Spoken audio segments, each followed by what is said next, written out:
ಕರ್ನಾಟಕದಲ್ಲಿ ಕಾಂಗ್ರೆಸ್ ಸರ್ಕಾರ ಅಧಿಕಾರಕ್ಕೆ ಬಂದು 2 ವರ್ಷಗಳ ಒಂದು ಸಾಧನಾ ಸಮಾವೇಶವನ್ನ ಮಾಡೋದಕ್ಕೆ ಹೊರಟಿದೆ. ಹೊಸಪೇಟೆನಲ್ಲಿ ಕಾಂಗ್ರೆಸ್ ಸರ್ಕಾರ ಸಾಧನಾ ಸಮಾವೇಶ ಮಾಡ್ಲಿಕ್ಕೆ ಹೊರಟಿರ್ತಕ್ಕಂಥ ಸಂದರ್ಭದಲ್ಲಿ ಕಾಂಗ್ರೆಸ್ಸಿನ ಸಾಧನೆ ಏನು ಅಂತಕ್ಕಂಥದ್ದು ವಿರೋಧ ಪಕ್ಷವಾಗಿ ಭಾರತೀಯ ಜನತಾ ಪಕ್ಷ ಜನರ ಮನೆ ಬಾಗಿಲಿಗೆ ತೆಗೆದುಕೊಂಡು ಹೋಗ್ತಕ್ಕಂಥ ಕೆಲಸವನ್ನ ನಾವು ಮಾಡ್ತಾ ಇದ್ದೇವೆ. ಈಗಾಗಲೇ ನಮ್ಮ ರಾಜ್ಯಾಧ್ಯಕ್ಷರಾದಂಥ ವಿಜಯೇಂದ್ರಜಿ ಅವರ ನೇತೃತ್ವದಲ್ಲಿ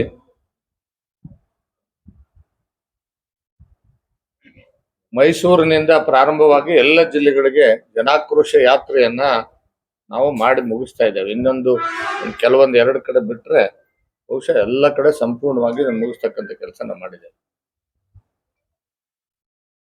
ಕಾಂಗ್ರೆಸ್ ಸರ್ಕಾರದ ಸಾಧನೆ ಏನು ಅಂತಕ್ಕಂಥದ್ದನ್ನ ವಾಸ್ತವವನ್ನ ಬಿಡಿಸಿ ಹೇಳಕ್ ಹೋದ್ರೆ, ಕಾಂಗ್ರೆಸ್ ಸರ್ಕಾರ ಅಧಿಕಾರಕ್ಕೆ ಬಂದ ಮೇಲೆ ಕಾಂಗ್ರೆಸ್ ಸರ್ಕಾರದ ಸಾಧನೆ ಏನು ಅಂದ್ರೆ ಇದು ಒಂದು ವಸೀಲಿ ಸರ್ಕಾರ ಅಷ್ಟೇ.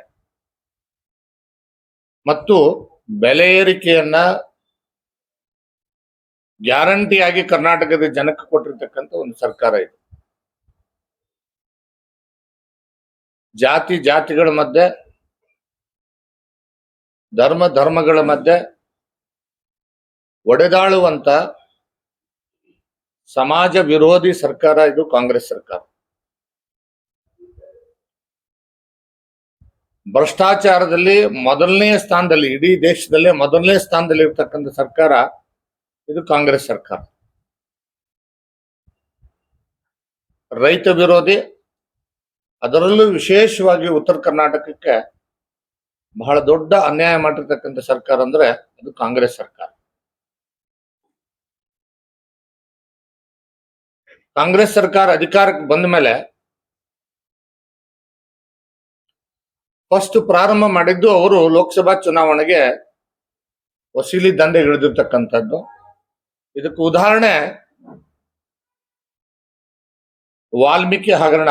ಇಡೀ ರಾಜ್ಯದಲ್ಲಿ ನಡೆದಿರ್ತಕ್ಕಂಥ ವಾಲ್ಮೀಕಿ ಹಗರಣದಲ್ಲಿ ಸುಮಾರು 187 ಕೋಟಿ ರೂಪಾಯಿಗಳನ್ನ ಕರ್ನಾಟಕದಿಂದ ಆಂಧ್ರ ಪ್ರದೇಶಕ್ಕೆ ಟ್ರಾನ್ಸ್ಫರ್ ಮಾಡಿ, ಆಂಧ್ರ ಪ್ರದೇಶ ತೆಲಂಗಾಣದ ಬ್ಯಾಂಕ್ಗಳಲ್ಲಿ ಮತ್ತು ಅಲ್ಲಿರ್ತಕ್ಕಂಥ ಅನೇಕ ಬಂಗಾರದ ಅಂಗಡಿಗಳಿಗೆ, ಸರಾಯಿ ಅಂಗಡಿಗಳಿಗೆ ಟ್ರಾನ್ಸ್ಫರ್ ಮಾಡಿ ಅದನ್ನ ಕ್ಯಾಶ್ ರೂಪದಲ್ಲಿ ಪಡೆದುಕೊಂಡು ಅದನ್ನ ಬಳ್ಳಾರಿ ಸೇರಿದಂತೆ ಲೋಕಸಭಾ ಚುನಾವಣೆಗೆ ಉಪಯೋಗ ಮಾಡಿರ್ತಕ್ಕಂಥದ್ದು ಈಗಾಗಲೇ ಜಗಜ್ಜಾರಿ ಆಗಿರ್ತಕ್ಕಂಥದ್ದು. ಅದ್ರ ಜೊತೆಗೆ ಸನ್ಮಾನ್ಯ ಸಿದ್ದರಾಮಯ್ಯನವರು ಸ್ವತಃ ಮೂಡಾ ಹಗರಣದಲ್ಲಿ ಸಿಗಾಕೊಂಡು, ಪ್ರಾರಂಭದಲ್ಲಿ ಮೂಡಾ ಹಗರಣ ಹೊರಗೆ ಬಂದಂತ ಸಂದರ್ಭದಲ್ಲಿ ಮಾನ್ಯ ಮುಖ್ಯಮಂತ್ರಿಗಳ ಮಾತುಗಳು ಹೇಗಿತ್ತು ಅಂತಂದ್ರೆ, ಆ 14 ಸೈಟ್ಗಳನ್ನ ಪಡ್ಕೊಂಡಿದ್ದೀನಿ, ಅದು 62 ಕೋಟಿ ರೂಪಾಯಿ ಬೆಲೆ ಬಾಳ್ತದೆ, 62 ಕೋಟಿ ರೂಪಾಯಿ ನನ್ನ ಕುಟುಂಬಕ್ಕೆ ಕೊಟ್ರೆ ನಾನು ಅದನ್ನು ವಾಪಸ್ ಕೊಡ್ತೀನಿ ಅನ್ನುವಂತ ಆಂಗಲ್ ಅಲ್ಲಿ, ಆ ಭಾಷೆಯಲ್ಲಿ ಮಾತನಾಡಿದ್ದನ್ನ ಮಾಧ್ಯಮಗಳಲ್ಲಿ ತಾವೆಲ್ಲರೂ ಕೂಡ ನೋಡಿದಿರಿ. ಮಾಧ್ಯಮಗಳ ಪ್ರಶ್ನೆ ಕೇಳಿದಾಗ ಉತ್ತರ ಕೊಟ್ಟಿರ್ತಕ್ಕಂಥದ್ದು ತಮ್ಮಲ್ಲಿದೆ. ಆದ್ರೆ ಯಾವಾಗ ಭಾರತೀಯ ಜನತಾ ಪಕ್ಷ ಪಾದಯಾತ್ರೆಯನ್ನ ಮಾಡ್ತೋ, ಯಾವಾಗ ಹಗರಣದ ವಾಸ್ತವ ಅರಿವಾಗ್ತಾ ಬಂತೋ, ಸ್ವತಃ ಮುಖ್ಯಮಂತ್ರಿಗಳ ಕುಟುಂಬ ಆ 14 ಸೈಟ್ಗಳನ್ನ ಸರೆಂಡರ್ ಮಾಡಿರ್ತಕ್ಕಂಥದ್ದನ್ನ ನಾವೆಲ್ಲರೂ ಕೂಡ ನೋಡಿದ್ದೇವೆ. ಬಹುಶಃ ಇದಕ್ಕಿಂತ ದೊಡ್ಡ ಸಾಕ್ಷಿ ಏನು ಬೇಡ ಅಂತ ನನಗನ್ನಿಸ್ತದೆ. ಮತ್ತು 3ನೇದ್ದು ವಸೀಲಿ ಸರ್ಕಾರ ಅನ್ನೋದಕ್ಕೆ ಗುತ್ತಿಗೆದಾರರ ಸಂಘ, ರಾಜ್ಯದ ಗುತ್ತಿಗೆದಾರರ ಸಂಘ ಪದೇ ಪದೇ ಇವತ್ತು ಸಿದ್ದರಾಮಯ್ಯನವ್ರಿಗೆ ಹೋಗಿ ಮನವಿ ಮಾಡಿದ್ದಾರೆ ಮತ್ತು ಪತ್ರ ಕೊಟ್ಟಿದ್ದಾರೆ. ಯಾವ್ಯಾವ ಇಲಾಖೆಯಲ್ಲಿ, PWD ಇಲಾಖೆಯಲ್ಲಿ, ಎಕ್ಸೈಸ್ ಡಿಪಾರ್ಟ್ಮೆಂಟ್ಗಳಲ್ಲಿ, ಬೇರೆ ಬೇರೆ ಇಲಾಖೆಗಳಲ್ಲಿ ಯಾವ ರೀತಿ ಭ್ರಷ್ಟಾಚಾರ ನಡೀತಾ ಇದೆ, ವಸೂಲಿ ದಂಧೆ ನಡೀತಾ ಇದೆ ಅನ್ನೋದನ್ನ ಅವರೇ ಸ್ವತಃ ಮನವಿ ಪತ್ರ ಕೊಟ್ಟಿರ್ತಕ್ಕಂಥದ್ದು. BBMPಯಲ್ಲಿ, ಹೀಗೆ ಸಾವಿರಾರು ಕೋಟಿ ರೂಪಾಯಿ ಇವತ್ತು ಕಾಂಗ್ರೆಸ್ ಸರ್ಕಾರ ಲೂಟಿ ಮಾಡ್ತಾ ಇದೆ. ಅದು ಕಾಂಗ್ರೆಸ್ ಪಕ್ಷದ ಚುನಾವಣೆಗೆ ಬಳಸ್ತಾ ಇದೆ ಅಂತಕ್ಕಂಥದ್ದು ಕೂಡ ಜಗಜ್ಜಾಗಿರವಾಗಿರ್ತಕ್ಕಂಥದ್ದು. ಇದನ್ನ ಸಾಕ್ಷ್ಯಗಳನ್ನ ನಾನು ಕೊಡಬೇಕಾಗಿಲ್ಲ, ಈಗಾಗಲೇ ಅದಕ್ಕೆ ಸಂಬಂಧಪಟ್ಟಂತ ಗುತ್ತಿಗೆದಾರರ ಸಂಘನೇ ಅದಕ್ಕೆ ಕೊಟ್ಟಿರ್ತಕ್ಕಂಥದ್ದು. ರಾಜ್ಯ ಸರ್ಕಾರ ಈ ಹಿಂದೆ ಏನು ಬಿಜೆಪಿ ಸರ್ಕಾರ ಇತ್ತು, ಅಭಿವೃದ್ಧಿ ಕೆಲಸಗಳನ್ನ ಏನ್ ಮಾಡಿದೆ, ಅಭಿವೃದ್ಧಿ ಕೆಲಸಗಳಿಗೆ ಹಣ ಬಿಡುಗಡೆ ಮಾಡ್ಬೇಕಲ್ಲ, ಆಗಿರ್ತಕ್ಕಂಥ ಕೆಲಸಗಳ ಹಣ ಬಿಡುಗಡೆ ಮಾಡೋದಕ್ಕೆ ವಸೂಲಿ ದಂಧೆ ವಿಧಾನಸೌಧದಲ್ಲಿ ಯಾವ ರೀತಿ ನಡೀತಾ ಇದೆ 3ನೇ ಮಹಡಿಯಲ್ಲಿ ಅಂತಕ್ಕಂಥದ್ದು ಎಲ್ರಿಗೂ ಕೂಡ ಗೊತ್ತಿರ್ತಕ್ಕಂಥ ವಿಚಾರ. ಎಲ್ ಒ ಸಿ ತಗೋಬೇಕು ಅಂದ್ರೆ 20% ಹಣ ಕೊಡ್ಬೇಕು. ಬರೀ ಎಲ್ ಒ ಸಿಗೆ ಹಣ ಬಿಡುಗಡೆ ಮಾಡೋದಕ್ಕೆ 20% ಹಣವನ್ನ ನೇರವಾಗಿ ಮಂತ್ರಿಗಳ ಮುಖಾಂತರ, ಆಯಾ ಇಲಾಖೆ ಮಂತ್ರಿಗಳ ಮುಖಾಂತರ, ಅವರ PA ಮುಖಾಂತರ, ಅವರ ಏಜೆಂಟ್ಗಳ ಮುಖಾಂತರ ನಡೀತಾ ಇರತಕ್ಕಂಥದ್ದು. ಈ ವಾಸ್ತವವನ್ನ ಈಗಾಗಲೇ ಗುತ್ತಿಗೆದಾರರು ಅದನ್ನ ಬಹಿರಂಗವಾಗಿ ಹೇಳಿದ್ದಾರೆ. ಸ್ಮಾರ್ಟ್ ಮೀಟರ್ ದಂಧೆ ಬಹಳ ದೊಡ್ಡ ಮಟ್ಟದಲ್ಲಿ ಇಡೀ ರಾಜ್ಯದಲ್ಲಿ ಸುಮಾರು 15,000 ಚಿಲ್ಲರೆ ಕೋಟಿ ಹಗರಣ ನಡೆದಿರ್ತಕ್ಕಂಥದ್ದು. ಅದರಲ್ಲಿ ಜಾರ್ಜ್ ಅವರು ನೇರವಾಗಿ ಇನ್ವಾಲ್ವ್ ಇದ್ದಾರೆ, ಮಂತ್ರಿಗಳು. ಅದನ್ನೀಗಾಗಲೇ ಬಹಳ ಸ್ಪಷ್ಟವಾಗಿ ನಮ್ಮ ಪಕ್ಷ ಬಹಿರಂಗಪಡಿಸಿದೆ ಮತ್ತು ಅದರ ಬಗ್ಗೆ ಲೋಕಾಯುಕ್ತದಲ್ಲಿ ಕೇಸ್ ಮಾಡ್ತಕ್ಕಂಥ ಕೆಲಸನೂ ಕೂಡ ಇವತ್ತು ನಾವು ಮಾಡಿದ್ದೇವೆ. ಹೀಗೆ ರಾಜ್ಯ ಸರ್ಕಾರ ಇದು ಶೂನ್ಯ ಸಾಧನೆಯ ಸರ್ಕಾರ, ವಸೂಲಿಯ ಸರ್ಕಾರ, ಭ್ರಷ್ಟಾಚಾರದಲ್ಲಿ ನಂಬರ್ 1 ನಾವು ಹೇಳಿರ್ತಕ್ಕಂಥದ್ದಲ್ಲ, ಈ ರಾಜ್ಯದ ಮುಖ್ಯಮಂತ್ರಿಗಳ ಆರ್ಥಿಕ ಸಲಹೆಗಾರಾಗಿರ್ತಕ್ಕಂಥ ಬಸವರಾಜ ರಾಯರೆಡ್ಡಿ ಹೇಳಿರ್ತಕ್ಕಂಥದ್ದು. ಹೀಗಾಗಿ ಈ ಸರ್ಕಾರದ ಸಾಧನೆ ಶೂನ್ಯ. ಜೊತೆಗೆ ಯಾವ್ದು ಈ ಸರ್ಕಾರ ಅಹಿಂದ ಸರ್ಕಾರ ಅಂತ ಹೇಳ್ತಾರೆ, ಅಹಿಂದ ಸರ್ಕಾರ, ಹಿಂದುಳಿದವರು ದಲಿತರಿಗೆ ಬಹುದೊಡ್ಡ ಅನ್ಯಾಯ ಯಾವ್ದಾದ್ರು ಸರ್ಕಾರದಲ್ಲಿ ಆಗಿದ್ರೆ ಅದು ಈ ಕಾಂಗ್ರೆಸ್ ಸರ್ಕಾರದಲ್ಲಿ ಆಗಿರ್ತಕ್ಕಂಥದ್ದು. ಅಲ್ಪಸಂಖ್ಯಾತರು ಹೊರತುಪಡಿಸಿ, ಅದರಲ್ಲೂ ಅಲ್ಪಸಂಖ್ಯಾತರಲ್ಲಿ ಒಂದು ಕೋಮಿಗೆ ಸೀಮಿತವಾಗಿ ಇವತ್ತು ತೀರ್ಮಾನ ತೆಗೆದುಕೊಂಡಿರ್ತಕ್ಕಂಥದ್ದು. ವಿಶೇಷವಾಗಿ ಮುಸ್ಲಿಂ ಸಮುದಾಯಗಳನ್ನ ಓಲೈಕೆ ಮಾಡ್ತಕ್ಕಂಥ ಕೆಲಸ ಈ ಸರ್ಕಾರ ಮಾಡಿದ್ ಬಿಟ್ರೆ, ಅದು ಒಂದು ಸಾಧನೆ ಬಿಟ್ರೆ, ಈ ಸರ್ಕಾರ ದಲಿತರ ಹಣವನ್ನ ಸುಮಾರು 39,000 ಕೋಟಿ ದಲಿತರ ಹಣವನ್ನ ಲೂಟಿ ಹೊಡೆದಿರ್ತಕ್ಕಂಥ ಸರ್ಕಾರ. SCP TSP ಹಣ ಗಮನದಾಗಿರ್ಲಿ, SCP TSP ಸಂಬಂಧಪಟ್ಟಂತೆ ಇದೇ ಸಿದ್ದರಾಮಯ್ಯನವರು ಬಬ್ಬೆ ಹೊಡಿತಾರೆ, ಏನಂದ್ರೆ ನಾನೇ ಕಾನೂನು ಮಾಡಿದ್ದೀನಿ, ನಾನು SC ST ನ್ಯಾಯ ಕೊಡ್ತಕ್ಕಂಥ ಕೆಲಸ ಮಾಡಿದ್ದೀನಿ ಅಂತೇಳಿ.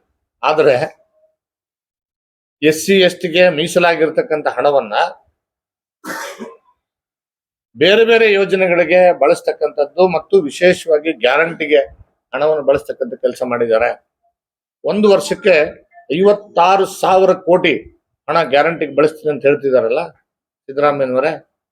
ಒಂದೇ ಒಂದು ವರ್ಷದ 50,000 ಕೋಟಿ ಹಣ ಕೃಷ್ಣಾ ಕೊಳ್ಳಕ್ಕೆ ನೀರಾವರಿ ಯೋಜನೆ ಕೊಟ್ಟಿದ್ರೆ ಮುಗಿತಿತ್ತಲ್ವಾ? ಉತ್ತರ ಕರ್ನಾಟಕದ ಬಹುದೊಡ್ಡ ನೀರಿನ ಯೋಜನೆ ಮುಗಿದೋಗ್ತಿತ್ತಾನ. 56,000 ಕೋಟಿ ಒಂದು ವರ್ಷದ್ದು ಏನು ಗ್ಯಾರಂಟಿ ಕೊಟ್ಟಿದ್ದೀನಿ ಅಂತ ಹೇಳ್ತೀರಿ, ಅದರಿಂದ ಎಷ್ಟು ಕುಟುಂಬಗಳು ಉದ್ಧಾರ ಆಗಿದೆ ರಾಜ್ಯದಲ್ಲಿ ಹೇಳ್ಬೇಕಲ್ಲ. ಈ ಸರ್ಕಾರ ಕೇವಲ ಪತ್ರಿಕೆಗಳಲ್ಲಿ ಅಡ್ವರ್ಟೈಸ್ಮೆಂಟ್ ಕೊಡೋದ್ರ ಮುಖಾಂತರ ಪತ್ರಿಕೆಗಳಲ್ಲಿ ಸಾಧನೆಯ ಸರ್ಕಾರ ವಿನ ವಾಸ್ತವದಲ್ಲಿ ಈ ಸರ್ಕಾರದ ಸಾಧನೆ ಶೂನ್ಯ ಅಂತಕ್ಕಂಥದ್ದನ್ನ ಈ ಸಂದರ್ಭದಲ್ಲಿ ನಾನು ಹೇಳಲಿಕ್ಕೆ ಬಯಸ್ತೇನೆ. ವಿಶೇಷವಾಗಿ ನಮ್ಮ ಜಿಲ್ಲೆಗೆ ಸಂಬಂಧಪಟ್ಟಂತ ಇನ್ನೊಂದು ಮಾತು ಹೇಳಲಿಕ್ಕೆ ನಾನು ಬಹಳ ನೋವಿನಿಂದ ಮಾತು ಹೇಳ್ತೇನೆ. ನಮ್ಮ ಜಿಲ್ಲೆಯ ಜನ ಜಾಗೃತರಾಗಬೇಕು. ನಾನು ವಿನಂತಿ ಮಾಡ್ತೇನೆ, ನಮ್ಮ ರೈತರು ಜಾಗೃತರಾಗಬೇಕು. ನಮ್ಮ ರೈತರು ಬಾರ್ಕೋಲ್ ತಗೊಂಡು ಎಲ್ಲಿವರೆಗೆ ಹೊರಗೆ ಬರೋದಿಲ್ಲ, ಹೋರಾಟಕ್ಕೆ ಇಳಿಯೋದಿಲ್ಲ, ಅಲ್ಲಿವರೆಗೆ ಆಲಿಮಟ್ಟಿ ಡ್ಯಾಮ್ ಏರ್ಸೋದು ಅಷ್ಟು ಸುಲಭ ಅಲ್ಲ. ಇವತ್ತು ನಾವು 1 ಲಕ್ಷ ಕೋಟಿಗೆ ಬಂದು ನಿಂತಿದ್ದೇವೆ. ಈಗಾಗಲೇ 1 ಲಕ್ಷ ಕೋಟಿ ಬೇಕು ಅದಕ್ಕೆ ಖರ್ಚು ಮಾಡ್ಲಿಕ್ಕೆ ಅಂತಕ್ಕಂಥ ಸ್ಥಿತಿ ನಿರ್ಮಾಣ ಆಗಿರ್ತಕ್ಕಂಥದ್ದು. ಈ ಸಂದರ್ಭದಲ್ಲಿ ಈ ಜಿಲ್ಲೆಯ ಚಿಂತಕರು, ರೈತ ಹೋರಾಟಗಾರರು, ರೈತರು ನಾವೆಲ್ಲರೂ ಕೂಡ ಜಾಗೃತರಾಗಬೇಕಾಗಿರ್ತಕ್ಕಂಥ ಅನಿವಾರ್ಯತೆ ಇವತ್ತು ಈ ಜಿಲ್ಲೆಗೆ ಬಂದಿದೆ. ಯಾಕಂದ್ರೆ ವಿಧಾನಸೌಧದಲ್ಲಿ ನೀವೇನು ಈ ಬಾರಿ ಆಯ್ಕೆ ಮಾಡಿ ಕಳಿಸಿದ್ರಿ 8 ಜನ ಶಾಸಕರು, ಯಾರಾದ್ರೂ ಒಬ್ಬರಾದ್ರೂ ಕೂಡ ವಿಧಾನಸಭೆಯಲ್ಲಿ ಕೃಷ್ಣಾ ಕೊಳ್ಳದ ನೀರಾವರಿ ಯೋಜನೆಗಳಿಗೆ ಚರ್ಚೆಗೆ ತೆಗೆದುಕೊಳ್ಬೇಕು ಅಂತ ಹೇಳಿ ಸ್ಪೀಕರ್ಗೆ ಒತ್ತಾಯ ಮಾಡಿರ್ತಕ್ಕಂಥ ಉದಾಹರಣೆನ 2 ವರ್ಷದಲ್ಲಿ ನೋಡ್ಲಿಕ್ಕೆ ಸಿಕ್ಕಿಲ್ಲ. ಇನ್ನೂ 3 ವರ್ಷ ಸಮಯ ಇದೆ. ನಾವು ವಿನಂತಿ ಮಾಡ್ತೇನೆ, ಅಟ್ಲೀಸ್ಟ್ ಮುಂದಿನ ಅಧಿವೇಶನದಲ್ಲೂ ಕೂಡ ಇದ್ರ ಬಗ್ಗೆ ಗಂಭೀರವಾದಂತಹ ಚರ್ಚೆ ಆಗ್ಲಿ ಅಂತಕ್ಕಂಥ. ಯಾಕಂದ್ರೆ ಉತ್ತರ ಕರ್ನಾಟಕದಲ್ಲಿ ವಿಶೇಷವಾಗಿ ಕೃಷ್ಣಾ ಬೇಸಿನ್ ಏನಿದೆಯಲ್ಲ, ಕೃಷ್ಣಾ ಬೇಸಿನ್ ಇರತಕ್ಕಂಥ ಭೂಮಿ ಅತ್ಯಂತ ಸಂಪದ್ಭರಿತವಾದಂತಹ ಭೂಮಿ ಇದೆ. ಇದಕ್ಕೇನಾದ್ರು ನೀರು ಕೊಟ್ರೆ ನಾವು ಇಲ್ಲಿ ಬಂಗಾರ ಬೆಳಿಲಿಕ್ಕೆ ಸಾಧ್ಯ ಇದೆ.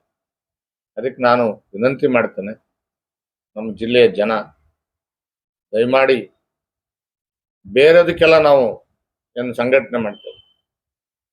ಬಹಳ ನೋವಿನ ಸಂಗತಿ ಏನು ಅಂದ್ರೆ, ನಮ್ಮಲ್ಲಿ ನೀರಾವರಿ ಜಾಗೃತಿ, ಇಷ್ಟೆಲ್ಲ ನೀರಿದ್ರು ಇನ್ನೂ ಮೂಡ್ಲಿಲ್ವಲ್ಲ ಅಂತಕ್ಕಂಥ ನೋವು ನನಗಿದೆ. ಅದಕ್ಕೆ ತಮ್ಮ ಮುಖಾಂತರ ಮುಂಬರ್ತಕ್ಕಂಥ ದಿನಗಳಲ್ಲಿ ಈ ನೀರಾವರಿಗೆ ಸಂಬಂಧಪಟ್ಟಂತೆ ನಮ್ಮ ಜನರಲ್ಲಿ ಜಾಗೃತಿ ಮೂಡಿಸ್ತಕ್ಕಂಥ ಕೆಲಸ ನಾವು ಮಾಡ್ತೇವೆ. ಮತ್ತು ಇದಕ್ಕೆ ಮುಂಬರ್ತಕ್ಕ ದಿನಗಳಲ್ಲಿ ಸ್ಪಷ್ಟವಾದಂಥ ಒಂದು ನಿಲುವನ್ನ ನಮ್ಮ ಸರ್ಕಾರ ಮುಂಬರ್ತಕ್ಕಂಥ ದಿನಗಳಲ್ಲಿ ಏನ್ ಮಾಡ್ಬೇಕು ಅನ್ನೋದ್ರ ಬಗ್ಗೆ ಕೂಡ ಮುಂದಿನ ಒಂದು ಏನು ಚುನಾವಣೆ ಸಂದರ್ಭಕ್ಕೆ ನಮ್ಮ ಸರ್ಕಾರ ಏನ್ ಮಾಡ್ಬೇಕು ಅನ್ನೋದು ಕೂಡ ಸ್ಪಷ್ಟವಾಗಿ ತಿಳಿಸ್ತಕ್ಕಂಥ ಕೆಲಸ ನಾವು ಮಾಡ್ತೇವೆ ಅಂತಕ್ಕಂಥ ಮಾತನ್ನು ಹೇಳಿ ನನ್ನ ಈ ಪತ್ರಿಕಾಗೋಷ್ಠಿನ ಇಲ್ಲಿಗೆ ಮುಗಿಸ್ತಾ ಇದ್ದೀನಿ. ಈ ಕಾಂಗ್ರೆಸ್ ಸರ್ಕಾರ 2 ವರ್ಷದ ಸಾಧನೆ ಮಾಡಕ್ ಸಮಾವೇಶ ಮಾಡಕ್ ಹೊರಟದ. ಅವ್ರಿಗೆಲ್ಲರಿಗೆ ಒಂದು ಪ್ರಶ್ನೆಗಳನ್ನು ಕೇಳ್ತೀನಿ.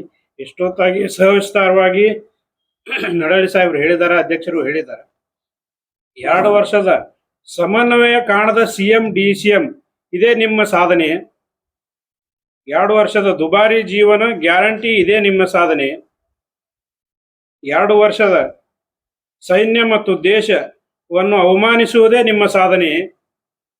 2 ವರ್ಷದ ವಿವಿಧ ಇಲಾಖೆಗಳ ಹಗರಣ ಇದೇ ನಿಮ್ಮ ಸಾಧನೆ.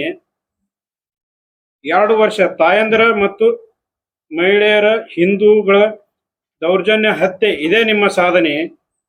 ಅಲ್ಪಸಂಖ್ಯಾತರನ್ನು, ಅದರಲ್ಲೂ ಮುಸ್ಲಿಮರನ್ನು ಓಲೈಸುವುದೇ ನಿಮ್ಮ ಸಾಧನೆ. ತಪ್ಪು ಜಾತಿ ಲೆಕ್ಕ ಹೇಳಿ SC/STಗಳಿಗೆ ಮೋಸ ಮಾಡುವುದೇ ನಿಮ್ಮ ಸಾಧನೆ. ಕರ್ನಾಟಕವನ್ನು ಸಾಲಗಾರನಾಗಿ ಮಾಡುವುದೇ ನಿಮ್ಮ ಸಾಧನೆ. ಗ್ರೇಟರ್ ಬೆಂಗಳೂರಲ್ಲ, ಅದು ಗಟಾರ್ ಬೆಂಗಳೂರು ಅಂತ ಇದೇ ನಿಮ್ಮ ಸಾಧನೆ. ಹಿಂದೆಲ್ಲರಿಗಿಂತಲೂ ಹೆಚ್ಚಿನ ಸಾಲ ಮಾಡುವುದ CM ಇದೇ ನಿಮ್ಮ ಸಾಧನೆಯ ನನ್ನ ಪ್ರಶ್ನೆಗಳು.